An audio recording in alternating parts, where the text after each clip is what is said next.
Alright, hi everyone.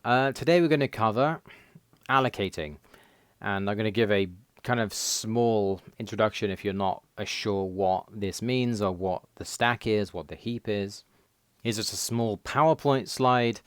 So the stack is limited.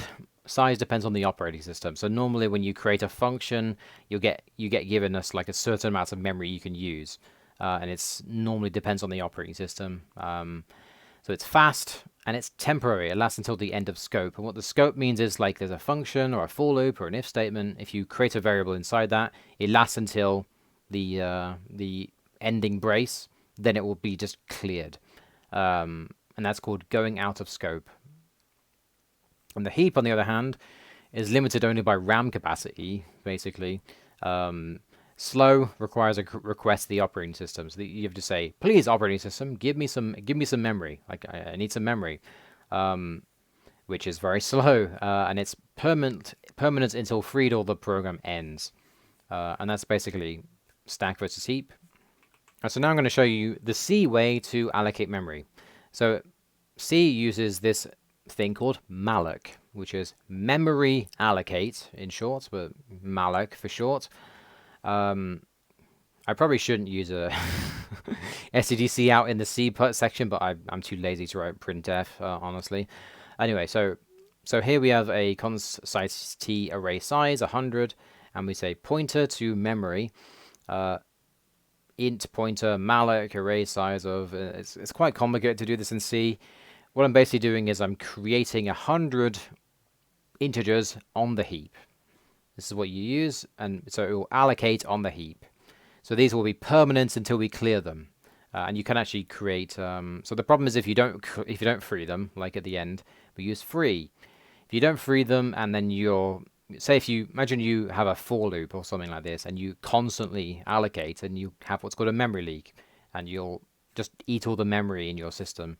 First I have this thing, if pointer is null. If it's null, there's a memory error. Otherwise, we set it using size t, casting to an int. I'm basically just setting it and then printing it.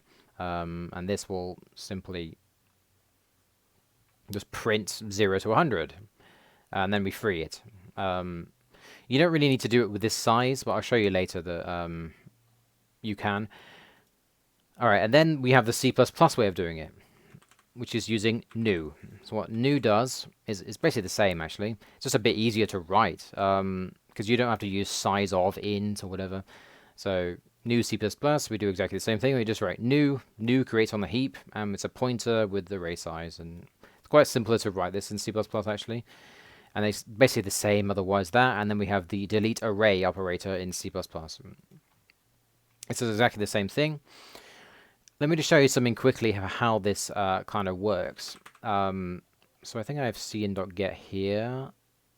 No, I don't. Let me put it here.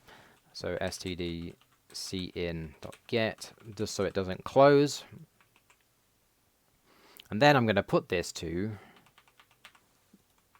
about 1,000,000. See what the size is when I do it to 1,000,000. I shouldn't be printing it. Give me a second. Probably best not to print it if you're doing this. I just want to have it in memory and then just do nothing with it. All right, so we have. I'm gonna make it bigger than this. Actually, I'll make it 1 0 bigger.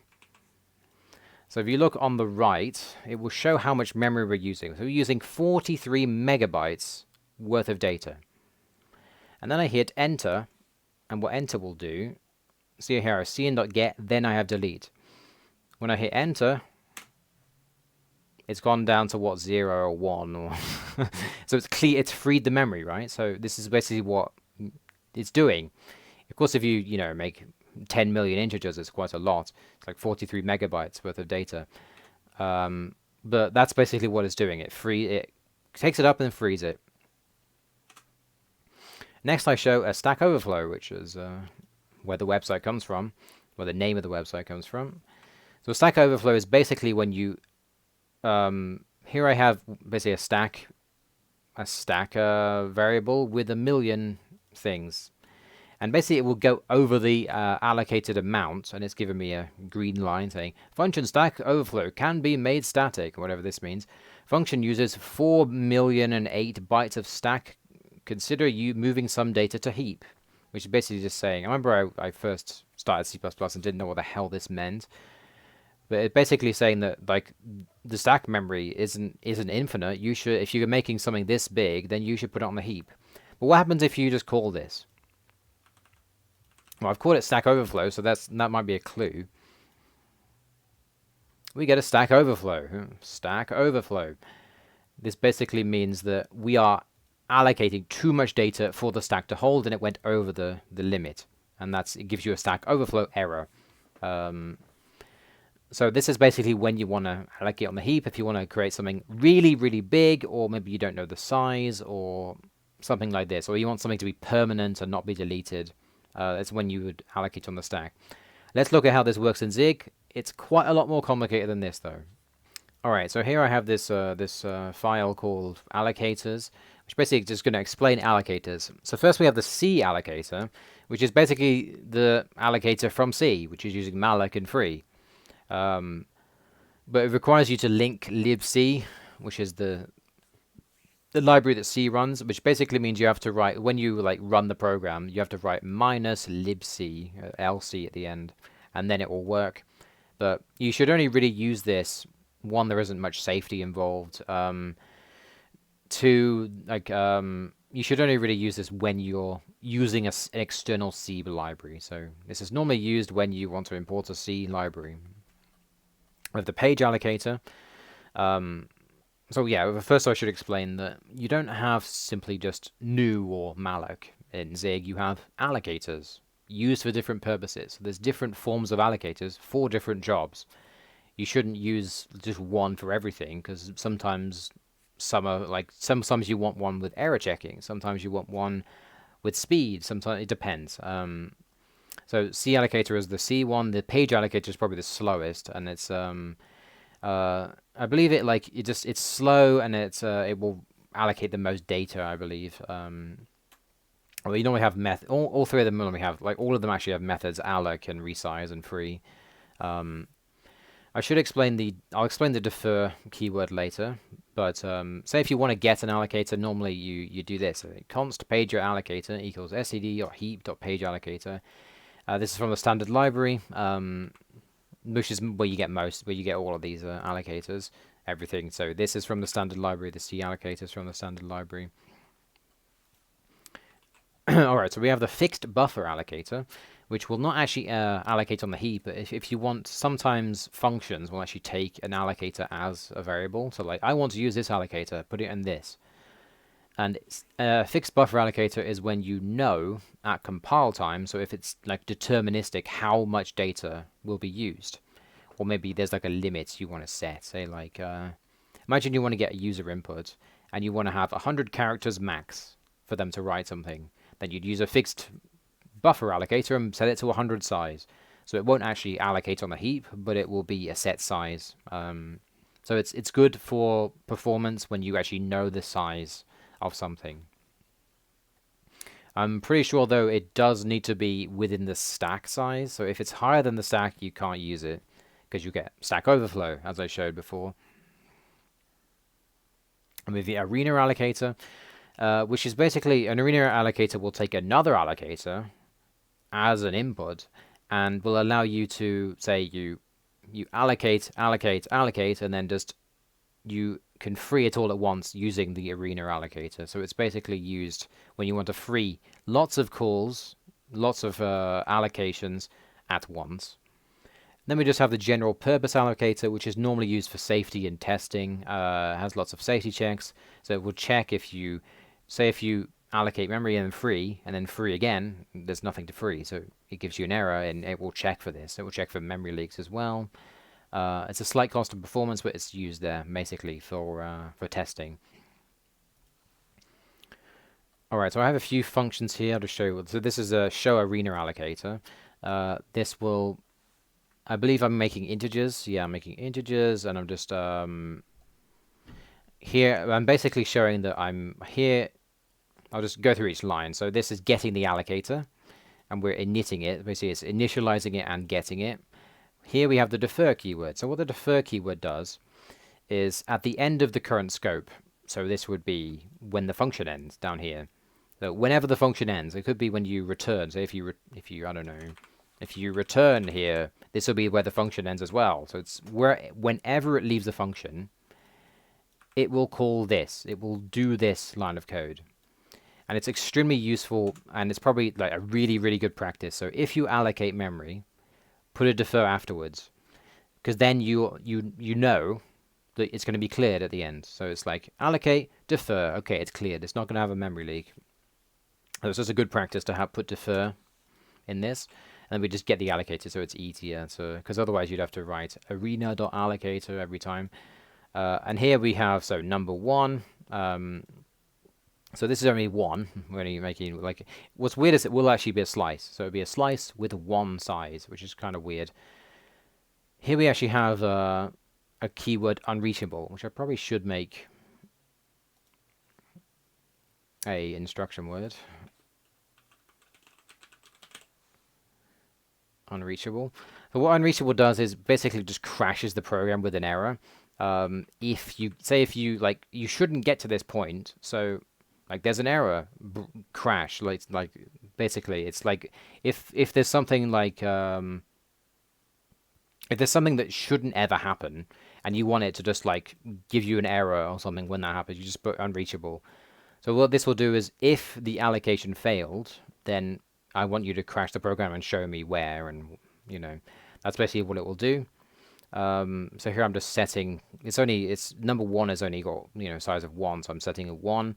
It's actually a slice is what this is, because I tried doing this without being a slice and it gave me an error. But so here you put any because it's a slice of integers, so you got to put any. Let me see what happens if I let me run this. Okay, I'll comment that out, and hopefully in here I'm calling this. Let me close that. Here we didn't get an error. Okay, that was from before. So number 1, number 2, number 3. So here we made 1 of 1 size, 2 of 10 size, and then 3 of 100 size, just to show you. We're on the wrong page. So yeah, but they're slices. It will actually give you a slice when you do this, which is a pointer with a length. That's the arena allocator. So you see here we allocated 3 times, and we only cleared it once. So it will clear everything.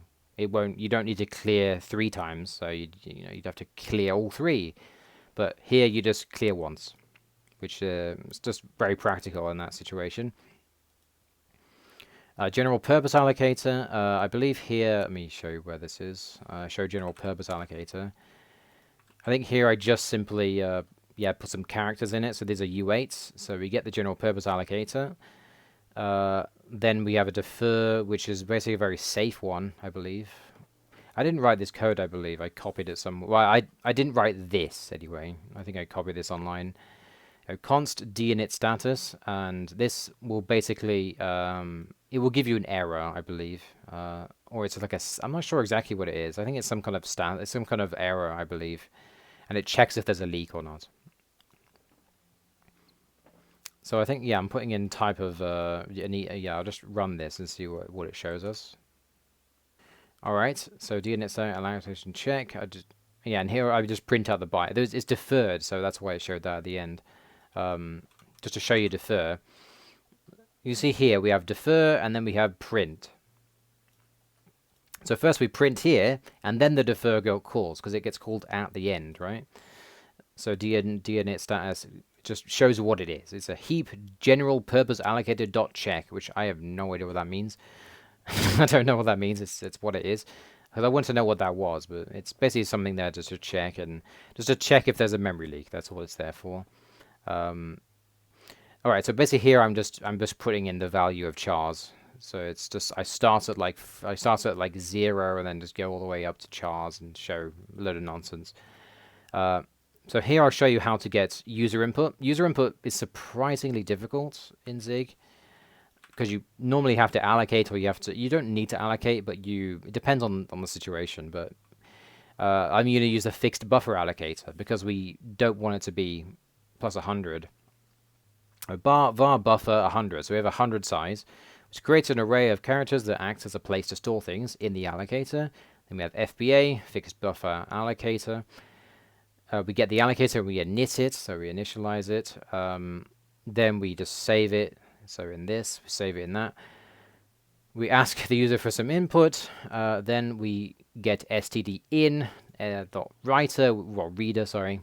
So stdio.io.get cstdin.reader, which is basically just, it asks the operating system for a way to read whatever's in the console, which is extremely long-winded. Then we go const user input equals std.read until delimiter alloc. What the hell does this mean? This so it reads until there is a new line, because we have the delimiter is the new line, and we have to put in an allocator. There is a version that doesn't have an allocator, I believe. But anyway, and then we set it to 100, because that's the size we set. Then catch invalid input. So if there's an error, I'm just going to put invalid input. And then we defer free the memory, because we're allocating it here, I believe, and then we free it here. And then you wrote. I'm just going to say what you wrote. So we run this. And say write something. I'm just going to write no. Right. Oh, you wrote no. There we go. That's basically how it works. Of course, if I'll run this again, and I'll write over 100. And it will probably just crash. Yes. It crashed. It went outside. Fault add address. Basically, I believe it was too big, which is the kind of the problem with this. You could make it like bigger and make it like 1,000 or something like this, but really your user, is being bad if you're doing this. Anyway, so if I show this in C++, for example, or C, it's like the same exact thing. It's like 4 lines of code. I believe it's different in C, but this is the C++ way. So you get the buffer, write something, put it in CN, and then print it out. And this does exactly the same thing. Exactly the same thing. But in Zig, it's how many lines of code? Like all of this. So getting user input is quite annoying, actually. But this is definitely an important part of the language. You probably shouldn't allocate on the heap unless you need to. So normally if you want to, like, say, a good situation where you want to do it is, say, if you want to open a really, really big text file and you don't know, like, the size, and you normally want to allocate on the heap because the stack size maybe doesn't have enough room for it. But anyway, yeah, so this is quite a complicated area of Zig. What you could normally do... So one thing that's kind of a standard practice is, say, for example, you... here I've just created an allocator here. But what they do is you will take in an allocator. So I'll just show you how you do that. So you'd say allocator,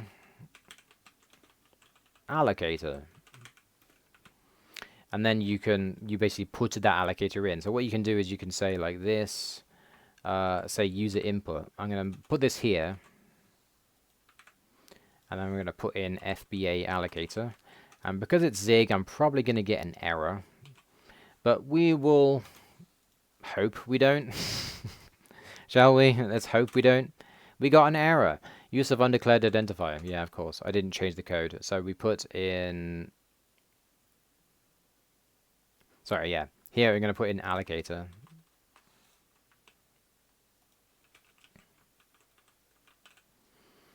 Read until delimiter alloc. Like mem.allocator. Mem.allocator. So you do stt.mem.allocator. Is that what you do? Yes, okay. Finally fixed it out. So I finally worked it out. So, so the allocator, I don't even know what it is, object type is in std.mem.allocator. So you're going to tag this as an std.mem.allocator, and then you could just put it in. So you don't have to make it each time. You could just send it somewhere. So I could make another function. Also, like, what's good practice is if you create a function with allocator in the parameters, you know where your allocations are. So it's kind of easier to debug things rather than like looking, oh, which functions had allocators or not. All right, but yeah, that's all for this video.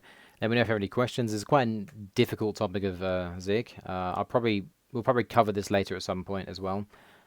But anyway, I'll see you guys next time.